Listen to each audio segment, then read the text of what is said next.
سلام لو معنتي سلا كل حساب سبسب ويدما سيت تيوري نحنوك كل حساب سبسب ويدما سيت تيوري نقول له عينت قرنጫፍ حساب ንምግላጽ ان مبرهان ፍጹም ዝስማዕ ቋንቋ እዩ ስለዚህ كل حساب بكل حساب سبسبات ክግለጽ ይከኣል እዩ መብዛሕትኡ ግዜ ሓደ ስብስብ ብሓጹር ብዝተሓጸሩን ኣብ መንጎ ኮማ ብዝተዘርዘሩን ባእታታት ወይ ድማ ኤሌመንትስ እዩ ዝግለጽ ንኣብነት እዚ እኽብካብ 2 4 6 8 ዝተባሃሉ 4 ባእታታት ዘለዎ ስብስብ እዩ ሓደ ስብስባት ድረት ኣልቦ ብዙሓት ባእታታት ኣለዎም ንኣብነት ቁጽርታት ኢንቲጀር ምርኣይ ይከኣል ኣብዚ እተን ሰለስተ ነጥብታት ንሓዋሩ በኣወንታዊን ኣሉታዊን ኣንፈት ንዝቕጽል ቅዲ ቁጽርታት የመላኽታ ሓደ ስብስብ ድረት ኣልቦ ብዙሓት ባእታታት እንተሃልይዎ ድረት ኣልቦ ወይ ድማ ኢንፊኒት ስብስብ ይበሃል እንተዘይኮይኑ ግና ውስን ወይ ድማ ፋይናይት ስብስብ ይበሃል ክልተ ስብስባት ብልክዕ ሓደ ዓይነት ባእታታት ዝሓዙ እንተኾይኖም ማዕረ እዮም ንኣብነት እዞም ክልተ ስብስባት ንርአ ወላ እኳ ብዝተፈላለየ ቅደም ተኸተል ተተዘርዘሩ እቶም ባእታታት ግን ሓደ ዓይነት እዮም ስለዚ እዞም ክልተ ስብስባት ማዕረ ስብስባት እዮም እዞም ስዑ ክልተ ስብስባት ግን ተወሓደ ብሓደ ባእታ ስለ ዝፈላለዩ ማዕረ ስብስባት ኣይኾኑን መብዛሕትኡ ግዜ ስብስባት ብዓበይቲ ፊደላት እንግሊዝኛ ይስየሙ ንኣብነት ድሕሪ ሕዚ እዚ ስብስብ ኤ እንዳተባሃለ እዩ ዝጽዋዕ ቁጽሪ ክልተ ባእታ ናይቲ ስብስብ ኤ ምዃኑ ንምግላጽ ብኸምዚ ንጽሕፎ ነዚ ድማ ክልተ ባእታ ኣይ እዩ ወይ ክልተ ኣብ ውሽጢ ኤ እዩ ኢልና ነንብቦ ሓሙሽተ ግን ናይ ኤ ባእታ ኣይኾነን ወይ ሓሙሽተ ኣብ ውሽጢ ኤ ኣይኾነን ነዚ ድማ ብዝብል ንገልጾ ካብ ሓደ ንላዕሊ ዝኾኑ ናይ ሓደ ስብስብ ባእታታት ድማ ብኸምዚ መልክዕ ክንገልጾም ንኽእል ኢና ገለ ስብስባት ፍሉይ ትርጉም ስለ ዘለዎም ናይ ባዕሎም ፍሉይ ምልክት ኣለዎም እቲ ናይ ተፈጥሮኣዊ ቁጽርታት ናቹራል ነምበር ስብስብ ብኤን ይምልከት እቲ ናይ ኢንቲጀር ቁጽርታት ስብስብ ድማ ብዚ ይምልከት እቲ ናይ ርትዓዊ ቁጽርታት ወይ ድማ ራሽናል ነምበር ስብስብ ብኪው ይምልከት እቲ ናይ ዝተሓላለኹ ቁጽርታት ወይ ድማ ኮምፕሌክስ ነምበር ስብስብ ብሲ ይምልከት እቲ ናይ ክውን ቁጽርታት ወይ ድማ ሪል ነምበር ስብስብ ድማ ብኣር ይምልከት ነቲ ናይ ቁጽርታት ስብስብ ከም ሓደ ደረት ኣልቦ ነዊሕ መስመር ጌርና ክንሪኦ ንኽእል ኢና ካብዚ ደረት ኣልቦ ነዊሕ መስመር ኤን ቢ ዝተባሃሉ ክልተ ናይ ሪል ነምበር ባእታታት እሞ ድማ ኤ ካብ ቢ ዝነኣሰ እዩ እንበል ነዞም ክልተ ነጥብታት ጥራሕ ብምውሳድ ዝተፈላለዩ ውስናት ስብስባት ክንፈጥር ንኽእል ኢና እቲ ድፉን ዓንኬል ዝኾነ ነጥቢ እቲ ቁጽሪ ኣብቲ ስድሪ ከም ዝተኻተተ የመልክት እቲ ዓንኬሉ ቆፎ ዝኾነ ነጥቢ ድማ ኣብቲ ስድሪ ዘይተሓወሰ ቁጽሪ የመልክት ብኽልቲኡ ነጥቢ ዕጽው ዝኾነ ስድሪ ኤን ቢን ብኽልቲኡ ነጥቢ ክፉት ዝኾነ ስድሪ ካብ ኤስ ካብ ቢ ብነጥቢ ኤ ጥራሕ ዝተኸፈተ ፍርቂ ክፉት ስድሪ ብነጥቢ ኤ ጥራሕ ዝተዓጽወ ፍርቂ ዕጽው ስድሪ ብነጥቢ ኤ ጥራሕ ዝተኸፈተ ድረት ኣልቦ ክፉት ስድሪ ብነጥቢ ኤ ጥራሕ ዝተዓጽወ ድረት ኣልቦ ዕጽው ስድሪ ብነጥቢ ቢ ጥራሕ ዝተኸፈተ ድረት ኣልቦ ክፉት ስድሪ ብነጥቢ ቢ ጥራሕ ዝተዓጽወ ድረት ኣልቦ ዕጽው ስድሪ እዮም ሕድሕድ ካብዞም ስድርታት እዚኦም ድረት ኣልቦ ስብስብ ኮይኑ ድረት ኣልቦ ብዙሓት ቁጽርታት ከም ባእታታት ዝሓዘ እዩ ንኣብነት ንውሓቱ ሓፂር እኳ እንተኾነ እዚ ብሓደን ክልተን ዝተፈለየ መስመር ድረት ኣልቦ ብዙሓት ቁጽርታት ማለት ኩሎም ኣብ መንጎ ሓደን ክልተን ዘለዉ ቁጽርታት ዝሓዘ እዩ ነዚ ንምርግጋጽ 1 ሜትሮ ቁመት ዘለዎ በትሪ ኣለና ንበል ፈለማ ነቲ በትሪ ንክልተን ተመቲኽናዮ ክልተ ፍርቂ ሜትሮ ዝቁመቶም በትርታት ክህልውና እዮም ነቲ ሓደ ፍርቂ ሜትሮ በትሪ ንክልተን ተመቲኽናዮ ክልተ ረብዒ ሜትሮ ዝቁመቶም በትርታት ክህልውና እዮም ነቲ ሓደ ረብዒ ሜትሮ በትሪ ንክልተን ተመቲኽናዮ ሓደ ሻሙናይ ዝቁመቶም ክልተ በትርታት ክህልውና እዮም በዚ ኣካይዳና ተቐጺልና እቲ ንክልተ ዝቁረጽ በትሪ ኣዝዩ ንእሽተን ካብ ምዃኑ ዝተለዓለ ብዓይንና ንኸይንሪኦ ንኽእል ኢና ኮይኑ ግን ብሒሳባዊ ተኽእሎ ቆሪጽና ክንውድኦ ኣይንኽእልን ናይ ስብስባት ባእታታት ቁፅሪ ጥራይ ክኾኑ ግድን ኣይኮነን። ስብስብ B ንሓቅን ንሓሶትን ዝውክሉ ክልተ ፊደላት ዝሓዘ እዩ። ባእታታት ስብስብ D ኣብ XY ፀፍሒ ኮኦርዲኔት ናይ ሓደ ስኩዌር 4 ኩርናዕ ነጥብታት እዮም። እዚ ማለት ነጥቢ ባዶ ባዶ ናይ ስብስብ D ባእታ እዩ። ነጥቢ 1 2 ግን ናይ ስብስብ D ባእታ ኣይኮነን። ሓደ ስብስብ ካልኦት ስብስባት ከም ባእታታት ክህልውዎ ይኽእል እዩ። ንኣብነት E እዞም ስብስባት ባእታታት እዮም። X ውስን ስብስብ እንተኾይኑ ዓቐኑ ወይ ካርዲናሊቲው በዝሒ ባእታቱ እዩ። እዚ ቁፅሪ ድማ ተባሂሉ ይምልከት። በዚ ከዓ ዓቐናት ነቶም ኣብ ላዕሊ ዘለዉ ስብስባት እዚኣቶም እዮም። ዓቐን A 4 እዩ። ዓቐን B 2 እዩ። ዓቐን D 4 እዩ። ዓቐን E ድማ 3 እዩ። ንእሽቶን እኳ እንተኾነ ግን ዓብዪ ተራ ዝፃወት ፍሉይ ስብስብ ኣሎ። እሱ ድማ እቲ ባእታታት ዘይብሉ ስብስብ እቲ ባዶ ስብስብ ወይ ድማ ኤምቲ ሴት እዩ። በዚ ምልክት ድማ ንገልጾ ናይዚ ባዶ ስብስብ ዓቐን ድማ 0 እዩ። ባዶ ንምባል ኢልና ከምዚ ንኸይንፅሕፍ ንጠንቀቕ። እዞም ስብስባት እዚኣቶም ማዕረ ክኾኑ ኣይኽእሉን እዮም። ምክንያቱ እዚ 0 ባእታ እንትህልዎ እዚ ግን ሓደ ባእታ ኣለዎ። እዚ ምድንጋር ዝፈጥር እንተኾይኑ ንሓደ ስብስብ ከም ሳንዱቕ ጌርና ንሕሰቦ። ንምሳሌ እዚ ስብስብ 2 4 6 8 ወይ ድማ 4 ቁፅርታት ዝሓዘ ሳንዱቕ እዩ። እቲ ባዶ ስብስብ ግን ባዶ ሳንዱቕ እዩ። ብኣንጻሩ ኣብ ውሽጡ ባዶ ሳንዱቕ ዝሓዘ ሳንዱቕ እዩ። ስለዚ እዚ ምስ እዚ ፍልልይ ከም ዘለዎም ርዱእ እዩ። ሓደ ባዶ ሳንዱቕ ምስ ኣብ ውሽጢ ባዶ ሳንዱቕ ዝሓዘ ሳንዱቕ ማዕረ ኣይኮነን። ንምዝርዛር ዝህክዩ ዓበይቲ ወይ ዝተሓላለኹ ስብስባት ንገልጸሉ ሴት ቢልደር ኖቴሽን ዝበሃል ፍሉይ ናይ ስብስብ መግለፂ ይቕጥዕ ኣሎ። ንኣብነት እዚ ናይ ብዘይተረፍ ኣብ 2 ዝምቀሉ ኢንተጀራት ስብስብ ብሴት ቢልደር ቀጥዒ ብሓፂር ብኸምዚ ክግለጽ ይከኣል እዩ። እዚ ድማ ኤን ባእታ ዜድ ዝኾይኑ ኢ ኩሎም ባእታታቱ ቅርፂ 2 ክበዛሕ ኤን ምስ ዝሓዙ ስብስብ ማዕረ እዩ ኢልና ነብቦ። ብሓፈሻ ብሴት ቢልደር ኖቴሽን ዝተፅሓፈ ስብስብ ኤክስ ከምዚ ዝበለ 2 ኤን ቢን ዝተባሃሉ ስብስባት እንተልዮምና ንኽልቲኦም ብምብዛሕ ሓዱሽ ስብስብ ምፍጣር ይከኣል። እዚ ስርሕት እዚ ብዚሒት ካርተዥያን ይበሃል። ብዚሒት ካርተዥያን ንምርዳእ መጀመርያ ናይ ስርዓት ጽምዲ ጭብጢ ክንርዳእ ኣለና። መብርሂ ስርዓት ዘለዎ ጽምዲ ወይ ድማ ኦርደር ፔር ኣብ ሓጹር ተዓጽዩ ብኮማ ዝተፈለየ ናይ ኤክስን ዋይን ዝተባሃሉ 2 ነገራት ዝርዝር እዩ። ምልክቱ ድማ እዚ እዩ። ንኣብነት 2 4 ከምቲ 4 2 ስርዓት ዘለዎ ጽምዲ እዩ። እዞም 2 ጽምድታት ግን ዝተፈላለዩ እዮም።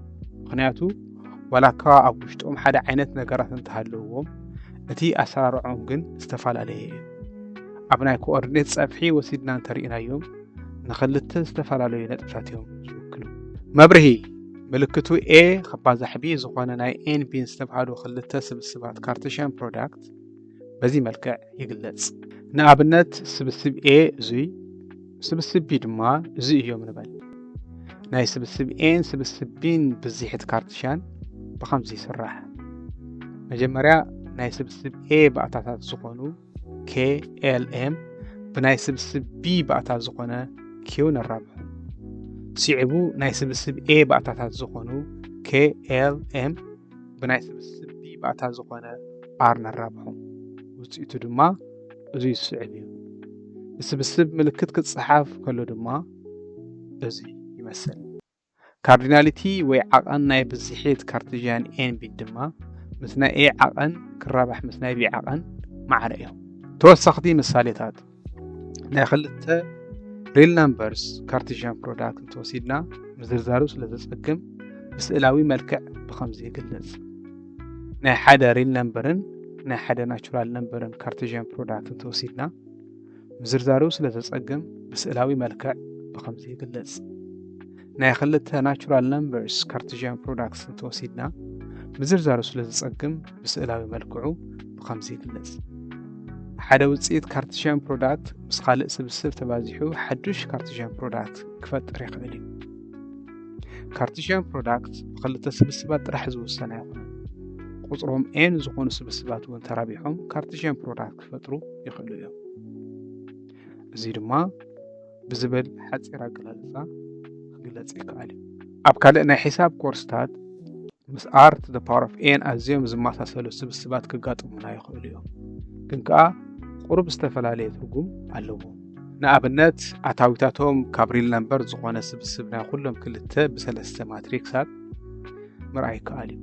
እዚ ብሓቂ ካብ ዝስዕብ ስብስብ ብዙሕ ዝተፈለየ ኣይኮነን። ባእታታት ናይዞም ክልተ ስብስባት ብኣሰራርዓ ዝተፈለዩ እዚኣቶም ዝተወሰኑ 6 ቁፅርታት ጥራዮም ዋላ እኳ ተመሳሳልነት እንተሃለዎም ኣብ ሒሳብ ግን ማዕረ ኣይኮኑን። ምክንያቱ ክልተ ብሰለስተ ማትሪክስ ተር ምስ ዝበሉ 6 ቁፅርታት ሓደ ዓይነት ነገራት ኣይኮኑን። ሕድሕድ ባእታ ናይ ሓደ ስብስብ A ባእታ ናይ ካልእ ስብስብ B ክኸውን ይኽእል እዩ። ንኣብነት ሕድሕድ ባእታ ናይ A ባእታ ናይ B እውን እዩ። ክልተ ስብስባት ከምዚ ዓይነት ርክብ ክህልዎም እንተሎ እቲ ሓደ ናይቲ ካልእ ንኡስ ስብስብ እዩ ይበሃል። መብርሂ ኤን ቢን ስብስባት እዮም ንበል። ሕድሕድ ባእታ ናይ A ባእታ ናይ B እውን እንተኮይኑ ስብስብ A ንኡስ ስብስብ ናይ B እዩ ንብል። A subset of B ብዝብል ድማ ነዚ ንገልጾ። ኩሎም ባእታታት ናይ A ናይ B ባእታታት እውን እንተዘይኮይኖም ብኻልእ ኣባህላ ዋላ ሓደ ናይ A ባእታ ናይ B ባእታ እንተዘይኮይኑ ስብስብ A ናይ ስብስብ B ንኡስ ስብስብ ኣይኮነን ወይ ድማ A is not subset of B ብዝብል ንገልጾ። ኣብነታት ንምጥራሕ ዝኣክል ስብስብ 2 3 7 ናይ ስብስብ 2 3 4 5 6 7 ንኡስ ስብስብ እዩ። ስብስብ 2 3 7 ናይ ስብስብ 2 4 5 6 ንኡስ ስብስብ ኣይኮነን። ስብስብ 2 3 7 ናይ ስብስብ 2 3 7 ንኡስ ስብስብ እዩ። ኤክስን ሳይን ኦፍ ኤክስን ባእታታት ናይ ሪል ነምበር ስለ ዝኾኑ እዚ ሓቂ እዩ። እዞም ኣብዚ ውስን ስብስብ ዘለዉ ባእታታት ኩሎም ናይ ናቹራል ነምበር ስብስብ ባእታታት ስለ ዝኾኑ እዚ እውን ሓቂ እዩ። ኩላቶም ኣብ ተፈጥሮኣዊ ቁጥሪ ዝርከቡ ቁጥርታት ኣብ ኢንተጀር እውን ይርከቡ እዮም። ኩሎም ኣብ ኢንተጀር ዝርከቡ ቁጥርታት ኣብ ራሽናል ቁጥርታት እውን ይርከቡ እዮም። ኩላቶም ኣብ ራሽናል ቁጥርታት ዝርከቡ ቁጥርታት ድማ ኣብ ውሽጢ ሪል ቁጥርታት ይርከቡ እዮም። ስለዚ ተፈጥሮኣዊ ቁጥርታት ናይ ኢንተጀራት ንኡስ ስብስብ፣ ኢንተጀራት ናይ ራሽናል ቁጥርታት ንኡስ ስብስብ፣ ራሽናል ቁጥርታት ድማ ናይ ሪል ቁጥርታት ንኡስ ስብስብ እዮም። እቲ ባዶ ስብስብ ድማ ናይ ኩሎም ስብስባት ንኡስ ስብስብ እዩ። እቲ ባዶ ስብስብ ናይ ባዶ ስብስብ እውን ንኡስ ስብስብ እዩ። ናይ ሓደ ስብስብ ኩላቶም ንኡስ ስብስባት በዚ ዝስዕብ መንገዲ ክንፀርሖም ንኽእል ኢና። ንኣብነት ሓደ ፍሉይ ንኡስ ስብስብ ናይ ስብስብ B ንምግባር ብባዶ ስብስብ ምጅማር ይከኣል እዩ። ድሕሪኡ ኤን ቢን ኣልዒልና ናብዚ ሓፁር ብምእታው እዚ ዝተባሃለ ንኡስ ስብስብ ይሰርሕ። ብሓፈሻ ግን ብባዶ ሓፁር ንጅምር እሞ ካብቲ ፈለማ ዘሎ ባእታታት ሒዝና ነዚ ባዶ ሓፁር ባእታ ከእትወሉ ዶ ኣይከእትወሉ እንዳበልና ንዓርፍና ንሓትት። ፈለማ ባእታ ኤ ንውሰድ። ክልተ ምርጫ ኣለውና። ምእታው ተመሪፅና ኤ ናብዚ ባዶ ሓፀር ነእትዎ። ዘይምእታው ተመሪፅና ናብቲ ቀጻላይ ባእታ ቢ ንሰግር። ኣብ ሕድሕድ ባእታን ሕድሕድ ጨንፈረን ምእታውን ዘይምእታውን እንዳመረፅና ተቐፂልና ነዚ ዝመስል ናይ ንኡሳት ስብስባት ኦም ንረክብ። እዚ ኦም ድማ ናይ ዝተበገስናሉ ስብስብ ኩላቶም ንኡሳት ስብስባት ዝሓዘ ኦም እዩ። ሕፅር ብዝበል መልክዕ እንትግለጽ ድማ ሓደ ስብስብ A ዝኾነ ካርዲናሊቲ እንተልይዎ 2 to the power of n ዝኾኑ ንኡሳት ስብስባት ይህልዎ እዮም። መብርሂ A ስብስብ እንተኮይኑ ስብስብ ናይ ኩሎም ንኡሳን ስብስባት A ዝኾነ ካልእ ስብስብ ድማ ስብስብ ሓይሊ ናይ A power state of A ይበሃል። ብኸምዚ ድማ ነዚ ንገልጾ። ንኣብነት ስብስብ A እንተኮይኑ ናይ Z ፓወር ስብስብ እዚ እዩ። ናይ ፓወር ስብስብ ዓቐን ድማ ብኸምዚ እዩ። ቁፅርታት ብምድማር ብምቕናስ ብምርባሕ ከም ነዋሃዶም ስብስባት እውን ክወሃዱ ዝኽእሉሎም ብዙሓት ስራሓት ኣለዎም። ሓንቲ ቦ ዝገለጽናዮ ካርቴዥያን ፕሮዳክት ካብቶም ስራሓት ሓደ እንትኸውን እዞም ሕብረት ወይ ድማ ዩኒየን፣ መጋጠሚ ወይ ድማ ኢንተርሴክሽን፣ ፍልሊ ወይ ድማ ዲፍረንስ መመላእታ ወይ ድማ ኮምፕሊመንት ድማ ካልኦት ስራሕት እዮም መብርሂ ዩ ዝበሃል ኣድማሳዊ ስብስብን A B C ዝበሃሉ ተራ ስብስባት እንተልዮምና በዚ ዝግለጽ ስብስብ ናይ ስብስብ Aን ስብስብ Bን ሕብረት እዩ በዚ ዝግለጽ ስብስብ ድማ ናይ ስብስብ Aን ስብስብ Bን መጋጠሚ እዩ በዚ ዝግለጽ ስብስብ ናይ ስብስብ A ፍልሊ ስብስብ B እዩ በዚ ዝግለጽ ስብስብ ድማ ናይ ስብስብ C መመላእታ እዩ ንዝኾኑ Xን Yን ዝተብሃሉ ስብስባት ሕብረት Xን Yን ምስ ሕብረት Yን Xን ማሕረ እዩ መጋጠሚ Xን Yን ምስ መጋጠሚ Yን Xን ማሕረ እዩ እዚ ኩሉ ግዜ ሓቂ ምዃኑ ነስተውዕል ብሓፈሻ ግን X ፍልሊ Y ምስ Y ፍልሊ X ኩሉ ግዜ ማሕረ ይኾነን ብተወሳኺ A B ዝተብሃሉ ስብስባት ተልዮምና እሞ ድማ ዓብዪ ናይ እንግሊዝኛ ፊደል ዩ ከም ኣድማሳዊ ስብስብ እንተወሲድናዮ እዞም ዝስዕቡ ኣብነታት ሓቂ እዮም ስብስብ B በዚ ናይ ቀጥታ መስመራዊ ግራፍ እንተገሊጽናዮ ንስብስብ A ድማ በዚ ናይ ፓራቦላ ግራፍ እንተገሊጽናዮ ፍልሊ ስብስብ AB እዚ ኣብ ክልተ ነጥቢ ዝተሰቆረ ናይ ፓራቦላ ግራፍ እዩ ፍልሊ ስብስብ BA ድማ እዚ ኣብ ክልተ ነጥብታት ዝተሰቆረ ናይ ቀጥታ መስመራዊ ግራፍ እዩ ናይ ስብስባት Aን Bን መጋጠሚ ድማ እዞም ክልተ ነጥብታት እዮም ናይ ስብስብ A መመላእታ ድማ እዚ ናይ ፓራቦላ ቅርጺ ዝጎደሎ 4 አንጎሎ ዝኾነ ኣድማሳዊ ስብስብ እዩ ብዛዕባ ስብስባት ክንሓስብ ከለና ሓደ ግዜ ዘይወግዓዊ ስኪማቲክ ዲያግራም ብዝኾነ ስእሊ መቕራጽ ሓጋዚ እዩ ነዚ ክንገብር ከለና ድማ መብዛሕትኡ ግዜ ንሓደ ስብስብ ብዓንኬል ወይ እንቋቑሖ መሰል ቅርጺና ንውክሎ ንኣብነት A B C ዝተብሃሉ ሰለስተ ስብስባት እንተወሲድና ናይ ስብስብ Aን ስብስብ Bን ሕብረት ናይ ስብስብ Aን ስብስብ Bን መጋጠሚ ናይ ስብስብ A ፍልሊ ስብስብ B ናይ ስብስብ C መመላእታ ስእላዊ መግለጽታቶም እዞም ሕብሪ ዝተለኸዩ ክፋላት ናይቶም ዓንኬላትን 4 ማዕዘንን እዮም ከምዚ ዝኣመሰለ ስእላዊ ውክልና ስብስባት ብስም መሃዚኦም እቲ እንግሊዛዊ ኽኢላ ስነ ሞገት ጆን ቬን ዝተሰየመ ቬን ስእላዊ መግለጺ ይበሃል